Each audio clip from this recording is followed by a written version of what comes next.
Good morning, everyone. Welcome back to our morning coffee time for Tuesday, September the 15th. There does seem to be hopeful signs that the smoke is thinning a little bit here. So that is a good thing.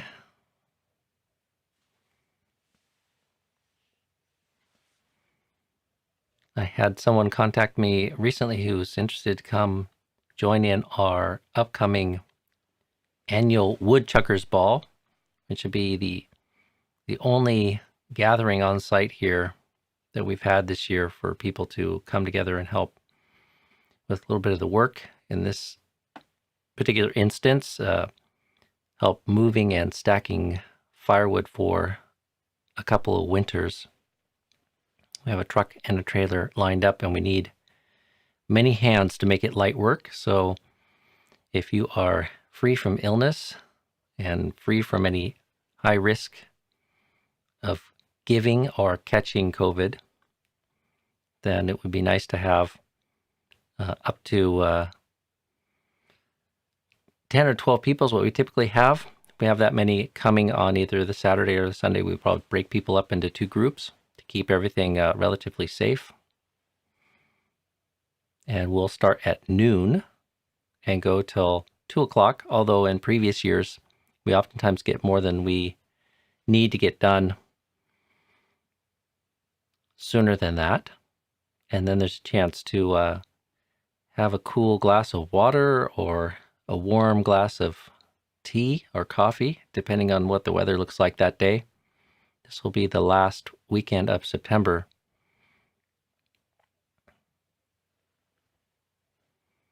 And to have some friendly conversation, or people can ask questions.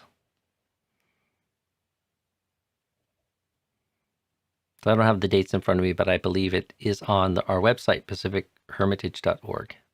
So please check that. It should be the top post right now. My throat's still a little bit raw from the smoke, but I was surprised at how well things went with the chanting this morning. It felt rather good. Chanting especially good, I would say.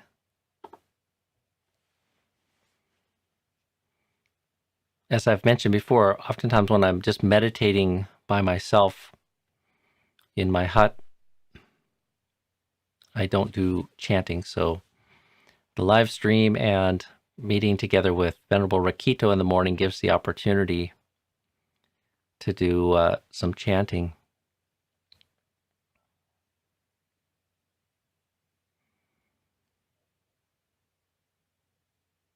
And in particular, what I was feeling this morning, both in the doing and also the after effects, was just some positive change in my energy levels and even kind of clarity of my mind.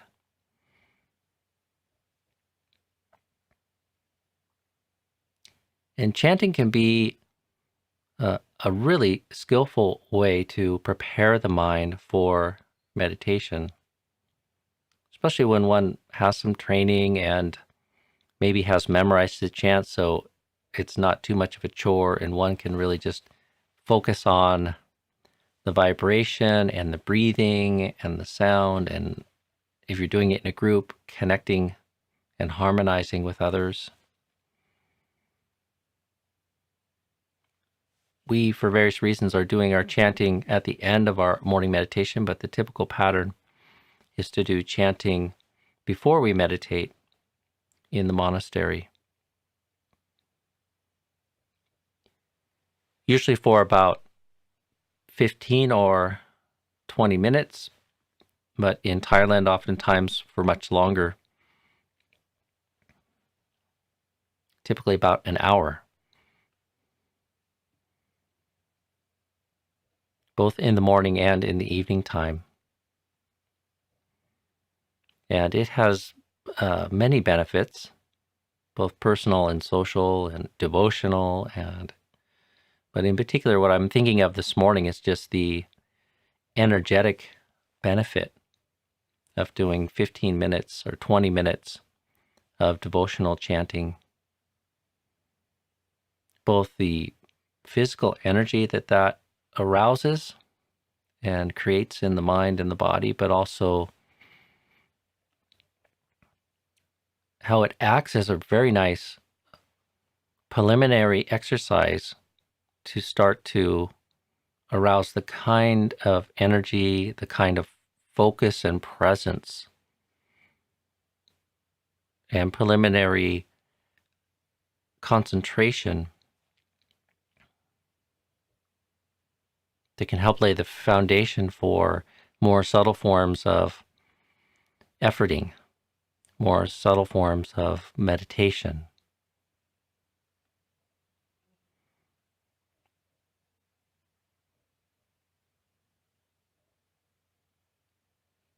And in particular, aside from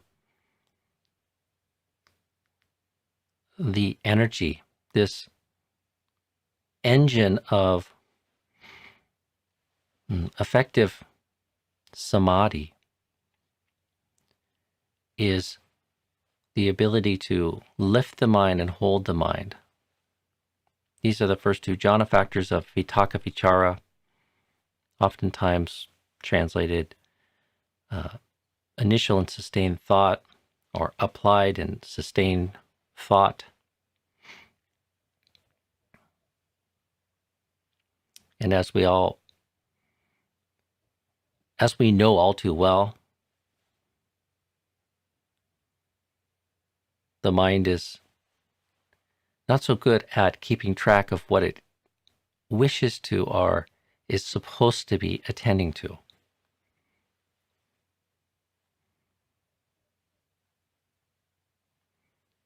And we're oftentimes in our normal waking consciousness failing to select a good object and initiate bringing it to mind and attending to it properly. And maybe even more so, we oftentimes lack the conditions and the strength, the skill, the capacity, maybe even the faith to learn how to really stay with it.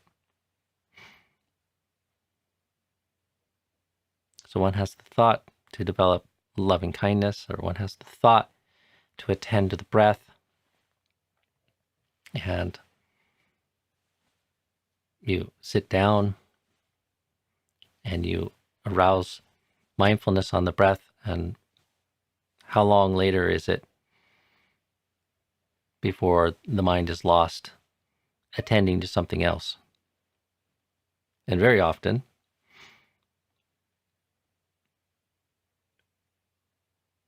totally unaware of what it is that one should be doing, or what it is that one has set off to do and accomplish. So chanting in particular can act as a very nice preliminary sort of meditation. It's varied and it's discursive. So, in terms of objects of attention or meditation objects, I would say it's a lot more coarse than something as simple as the breath, or something even as simple as the metta object or the metta wish. But it gives us something that we can really engage in. And, if you have it memorized, then there's a certain amount of attention and energy and motivation to sort of stick with it and keep monitoring that one is remembering things correctly and chanting them. And especially if you're doing it in a group, it also is attending to the person next to you or the chant leader, and there's a lot there. It's certainly a lot more complicated object for meditation than something as simple as the breath.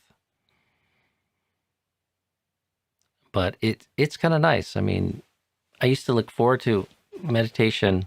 I used to look forward to chanting, especially in a retreat, because, one gets kind of tired of efforting when we haven't learned how to put forth effort in this way that is kind and gentle and accepting of the conditions.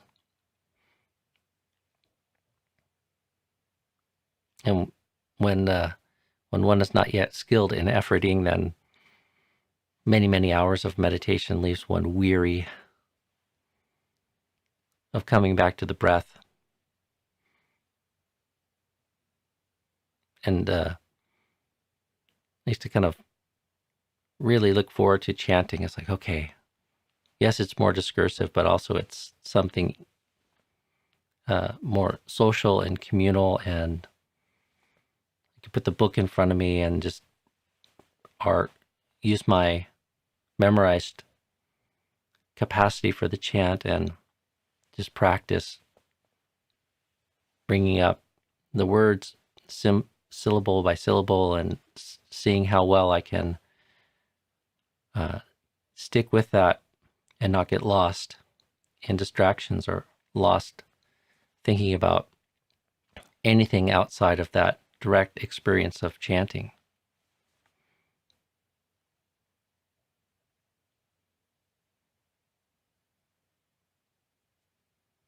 And it creates a good little metric for the mind to see where the mind is at as well, to see how much we might need to arouse extra energy, or how extra careful we might need to be to arouse the ability to sort of really discern something kind of clearly. Maybe that you're noticing the mind's kind of fuzzy, or you're noticing the mind is having a hard time staying connected and grounded with the object of meditation.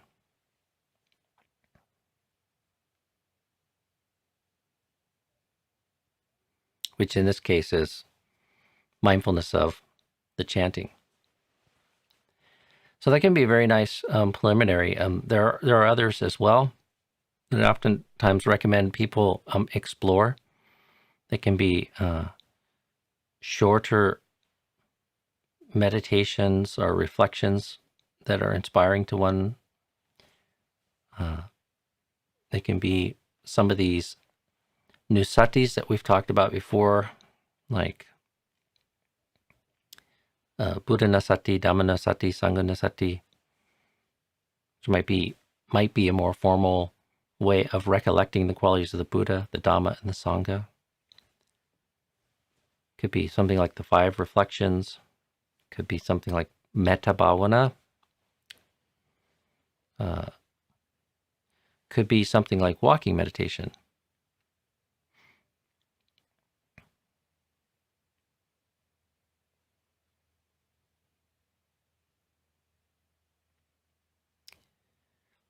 And 2 of the most common of the things that are integrated into our monastic schedule are walking meditation and chanting. And it could be really wonderful just to spend 10 or 15 minutes, or to get in the habit of spending 10 or 15 minutes doing some walking meditation before one sits down. It gets things moving in the right direction. A little bit of exercise and get some circulation, and again start to tune into sort of what's going on in the mind and the body, so you get a sense of where the hindrances are, where your strengths and weaknesses are. And then you can use the form of walking meditation to start to correct for that. Start to build some energy, start to build some focus, start to overcome some dullness.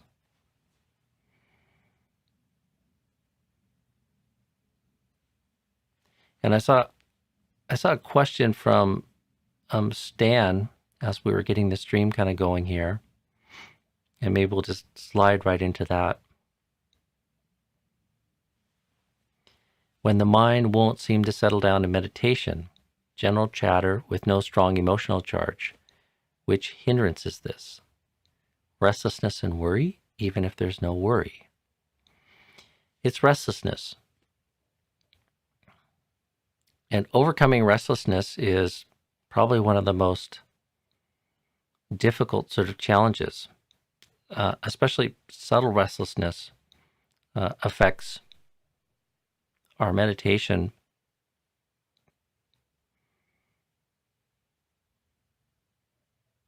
in quite a kind of profound way.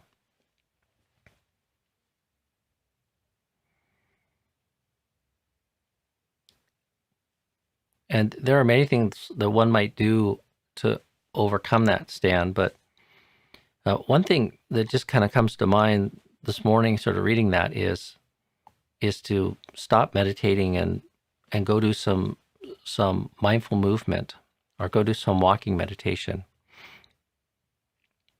Sometimes just sitting there trying to sort of overcome the restlessness is it's difficult to dispel.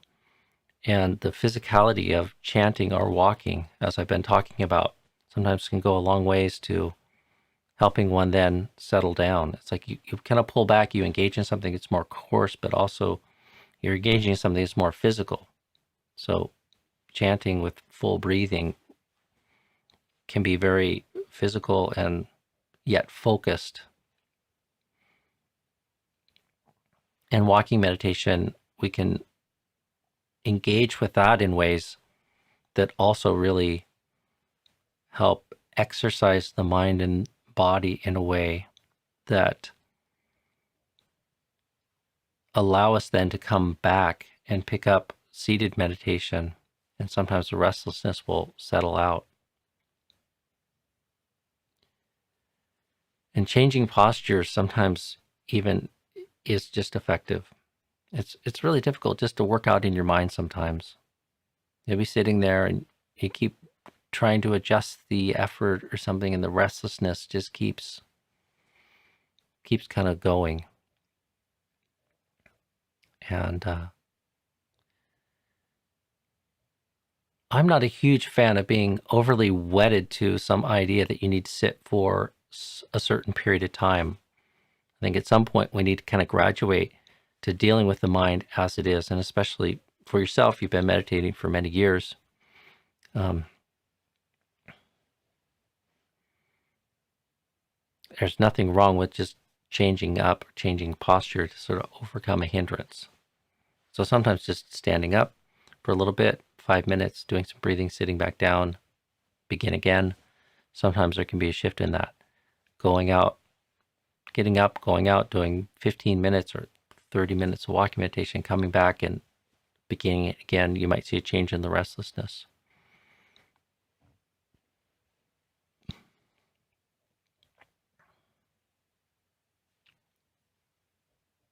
If you want to try to work with that just mentally,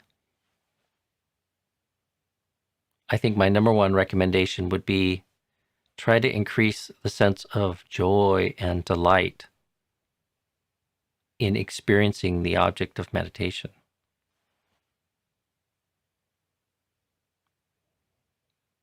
I think a lot of the restlessness that we experience is this kind of dissonance that's generated from the experience of dukkha. Even subtle dukkha is operational there if the hindrances are still influencing the mind. And a common reaction to that is this just restless energy of the mind. So sometimes we can just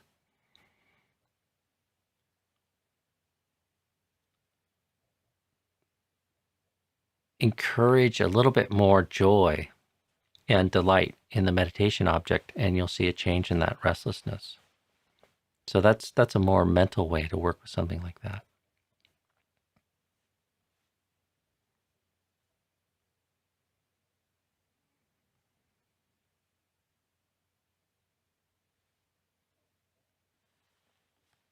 Okay, welcome back, Sharada. Glad you brought your question back to us today. This is a big one, though. Ajahn, could you talk a bit about what clinging to sanya, sankhara, vijnana means and how it causes suffering? Trying to understand the line, the 5 clinging khandhas are dukkha.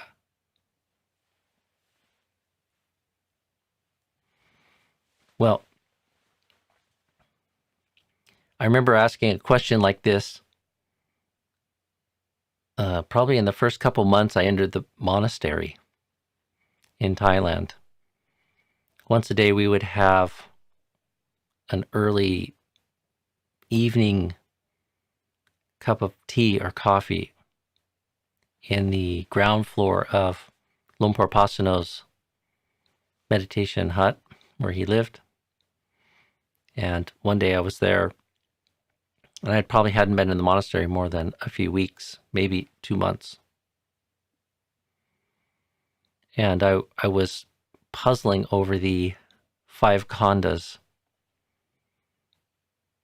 And Lumpur Pasano wasn't there that day. The vice abbot was there. And I quite innocently sort of asked about how it is to tease out sort of like the differences between sanya and sankhara and vijnana, and how actually they lead to dukkha. And the vice abbot sort of kind of smirked and said, well, that's the work of your life here, working out the answer to that. Which elicited a pretty good chuckle from the rest of the room, and I felt sufficiently embarrassed, like I'd asked kind of a bad question or something. But he sort of followed up with a little bit of a kind of warm, encouraging response of, you know, this phrase, the 5 clinging khandhas are dukkha. In some sense, that is a statement that to fully understand, one needs to cultivate the path of practice fully.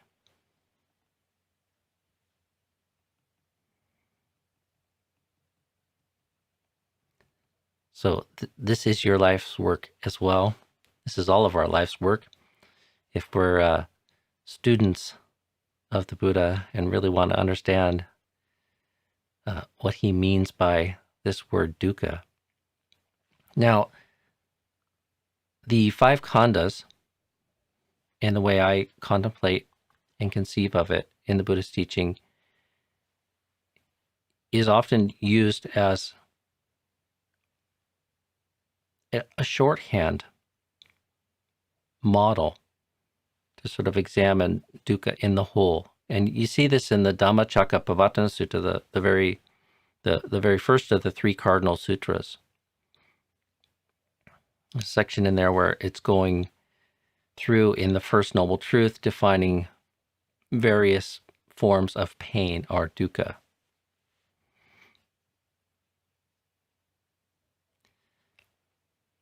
And then that list kind of ends with, in our chanting, the way we translate it is, in short, the 5 khandhas affected by clinging are dukkha.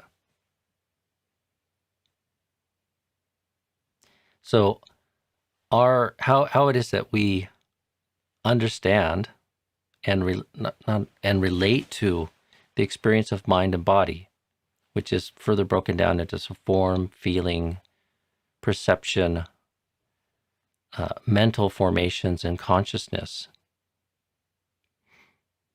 Our relationship to that, how it is that we understand those aspects of mind, absent panya, absent the full understanding of the 4 noble truths and the 3 characteristics of impermanence, unsatisfactoriness, and selflessness. Our relationship to those things is one that breeds dukkha. It's the clinging to those, and there's many ways we can unpack that or talk about that. One is like clinging to those as self, clinging to those as a safe refuge, clinging to those as satisfactory, or promising the satisfaction that we long for in life. That's where we go wrong.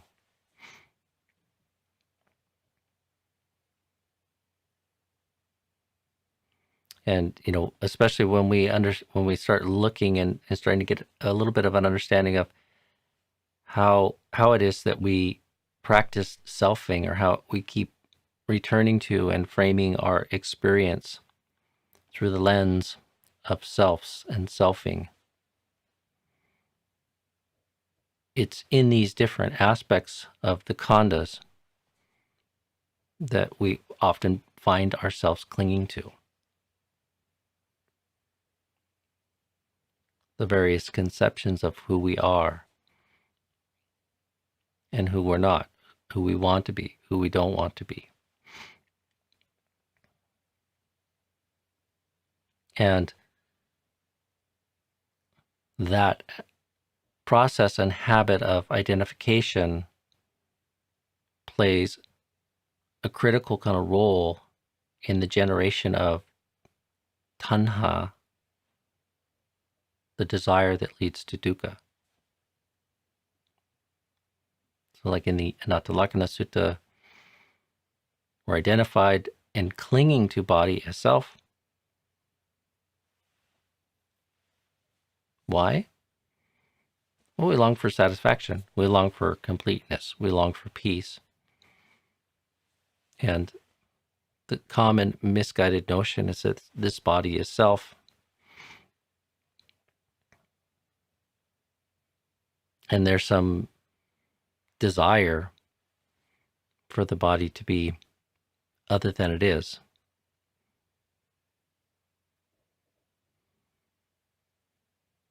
To be more pleasant, to be more pleasing, to not get old, to not get sick, to not die, to not have to experience pain.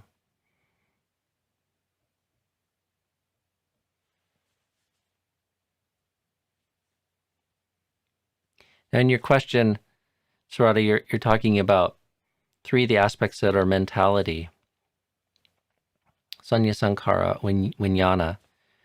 And my understanding is Vijnana, sort of in this model, is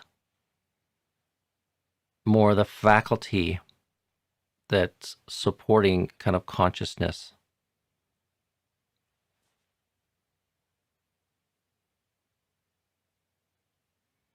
And I haven't really spent a lot of time building contemplations around that.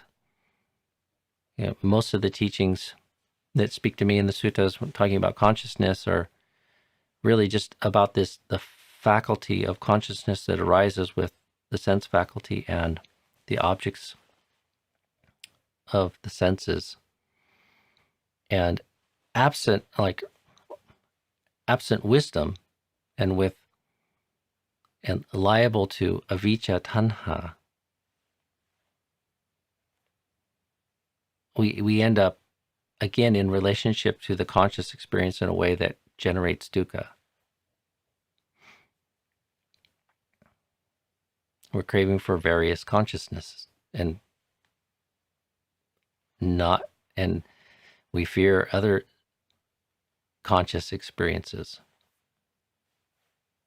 The ones that interest me most for contemplation, though, are perception and sankhara mental formations in particular. Mental formations. And that's emotion and thought.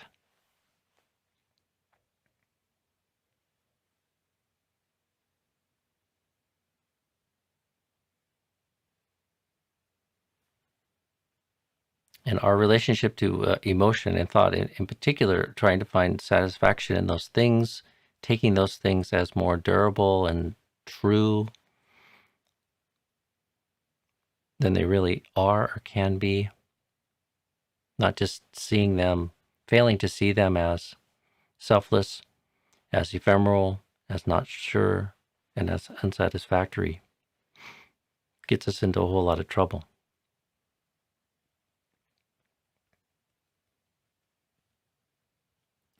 So it's a big subject, but for our kind of daily coffee time form and reflection, I think that's probably enough for today to give you a few thoughts. And if you're struggling with it, don't worry, you're in good company.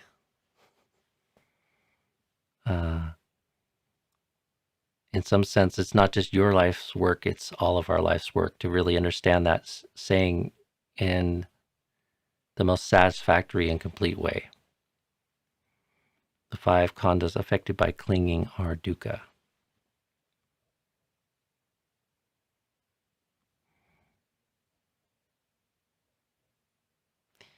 Okay, friends, I have to get on to some other work this morning. This is turning out to be a very busy week with lots of calls and meetings and such. So I'll leave it at that for today. And I apologize, I have not been able to track all the conversations and stuff going on in the chat today, but we had a little reflection and 2 very good questions there. So hopefully that's something to stimulate your Dhamma faculty today and give you some inspiration to keep at it. So be well, and I'll see you all tomorrow.